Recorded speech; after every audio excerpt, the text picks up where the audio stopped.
Welcome to Chillin' 101. We hope this video helps. You'll start inside Facebook, signed in. Open the app or site, then tap your profile picture or the hamburger menu to reveal options. This speeds access to account controls. Once visible, choose Settings and Privacy, then Settings. This takes you to account-level tools where Activity Log lives. You're starting the process immediately because Activity Log is nested inside Settings. Make sure you're using the current app version. Outdated apps can hide menu labels and change navigation. Once in Settings, locate the section that lists your information or privacy controls. Facebook renames these occasionally, so scan similar headings. Tap Activity Log to open a chronological record of posts, reactions, searches, and profile changes.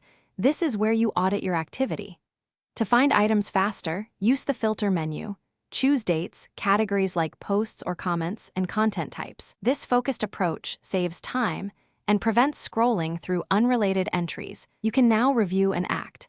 Tap the three dots or manage beside any entry to hide, delete, or reverse a reaction. This explains how to control visibility. Use bulk actions when you need to remove many items. Filter first, then apply batch changes to save time. If you can't find Activity Log, make sure the app is updated, clear the app cache, or switch to the desktop site. These steps fix most interface issues. If problems persist, log out and back in to refresh account state. Thanks for watching. Consider subscribing if we helped you.